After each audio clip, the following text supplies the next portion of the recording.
Assalamualaikum warahmatullahi wabarakatuh. Waalaikumsalam warahmatullahi wabarakatuh.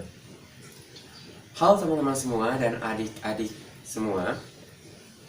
Perkenalkan saya Fadlan Priktia dari Prodi Komunikasi Digital dan Media. Saya akan melakukan wawancara mengenai tanaman pangan, khususnya gandum bersama Bapak Dr. Insinyur Swastiko Priyabodo, MSI, merupakan lulusan S3 Göttingen, Jerman.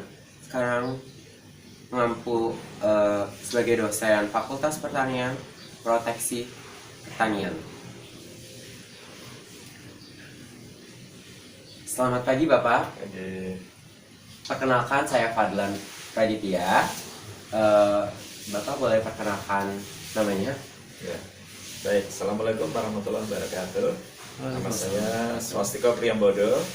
Saya lahir di Jakarta tahun 1963, jadi sudah hampir 60 tahun. Saya hijrah ke IPB tahun 1981 dari kota Jakarta, dan tahun 85 lulus sarjana, tahun 86 menjadi dosen di proteksi tanaman. Dulu namanya hama dan penyakit. Hama dan penyakit sekarang menjadi proteksi tanaman Fakultas Pertanian IPB. Dan saya sudah sekian puluh tahun menjadi dosen, dan saya menekuni bidang hama tumbuhan yang menjadi pengganggu utama bagi produksi. Baik Bapak. Ngomongin masalah gandum nih Pak. Menurut Bapak apa itu gandum? Gandum adalah tanaman impor. Iya. Gandum tidak pernah dihasilkan di Indonesia sebelumnya. Jadi didatangkan dari negara 4 musim, terutama Eropa atau Amerika. Dan sekarang pun kita juga masih pengimpor gandum yang sangat besar, terutama nomor 1 dari Australia, bukan dari Eropa, Amerika, maksudnya Australia. Yang nomor 2, nomor 3 kita juga impor dari Ukraina. Ukraina sebelum diserang oleh Rusia, kita menjadi impor yang cukup besar. Jadi pada saat diserang oleh Rusia sempat ada gangguan impor gandum. Kemudian dari negara Amerika Serikat kita juga mengimpor gandum. Jadi gandum bukan tanaman asli Indonesia. Seperti halnya padi yang menjadi beras, yang menjadi nasi, itu tanaman asli Indonesia. Sehingga nama Pulau Jawa dinamakan Jawa Dwipa, itu artinya Pulau Padi. Gitu. Ya. Jadi gandum itu berasal bukan dari Indonesia ya Pak? Bukan asli Indonesia. Ya. Nah Pak, ada apa aja sih jenis-jenis tanaman gandum itu? Ya.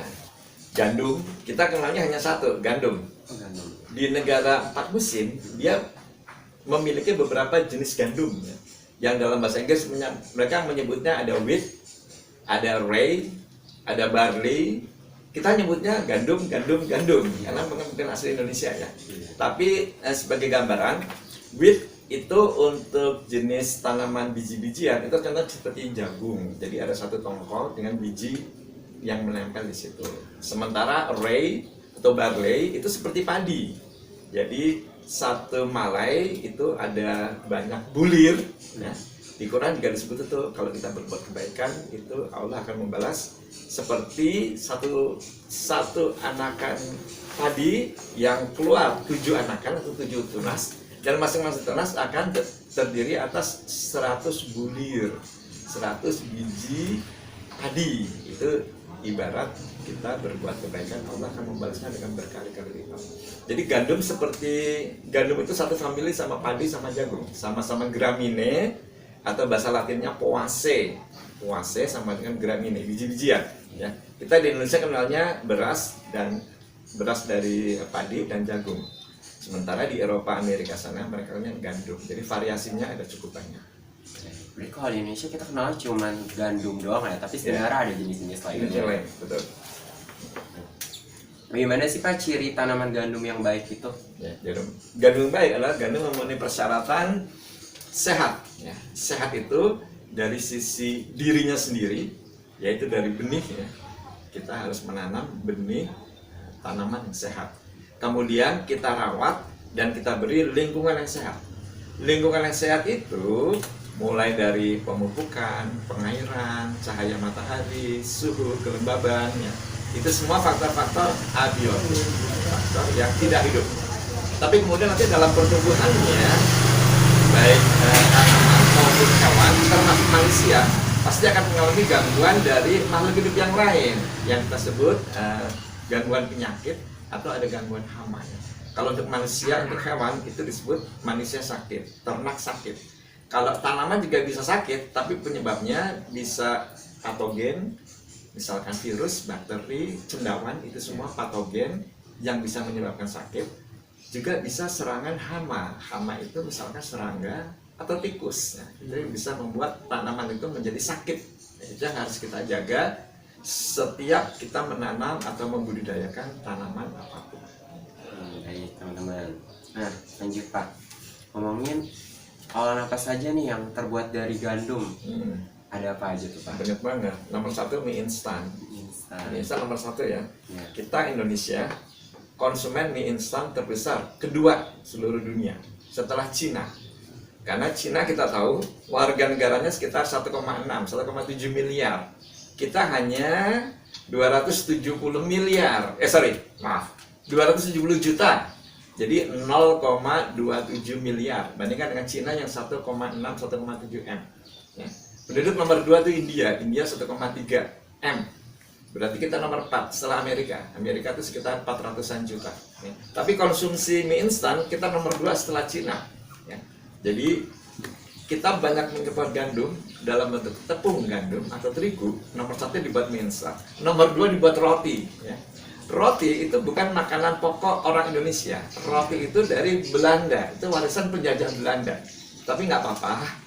Kita teruskan tradisi makan roti itu yang bukan asli Indonesia ya. Jadi 1 mie instan, 2 roti. 3 dan selanjutnya itu banyak kue-kue, cake dan sebagainya itu yang berasal dari tepung terigu yang tentu saja divariasikan dengan tepung beras, tepung jagung, tepung singkong dan sebagainya. Nah teman-teman, jadi itu olahan yang biasa dibuat dari gandum tuh ada mie instan dan roti. Dan kue-kue lainnya. Nah, lanjut Pak, apa sih kandungan dari gandum itu? Ya, gandum sebagai sumber karbohidrat sama seperti tanaman pangan yang lain ya.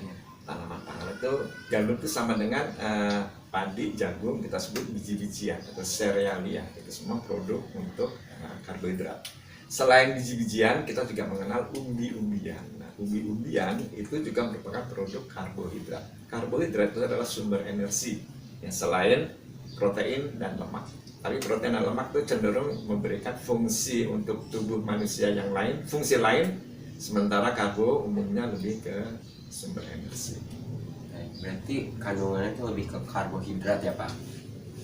Nah ngomongin masalah kandungan nih, pasti ada manfaatnya untuk kesehatan.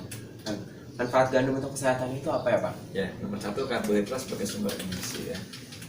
Sebagai gambaran kalau kita puasa, saum Ramadan itu tidak makan dari sejak subuh, sebelum sholat subuh sampai saat sholat maghrib, itu badan pasti akan terasa lemas. Tapi saat puasa pun juga Tuhan memberikan beberapa manfaat justru untuk kesehatan. Kita kalau kurang energi kita akan merasa lemas. Tapi kalau batas puasa kita dari waktu subuh sampai maghrib itu masih mending. Paling berapa? 14 jam ya. 14 jam, nggak sampai 15 jam.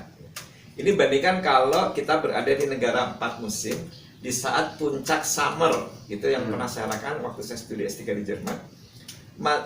Azan subuh itu jam 3 dini hari. Sementara matahari terbenam maghrib itu jam 10 malam.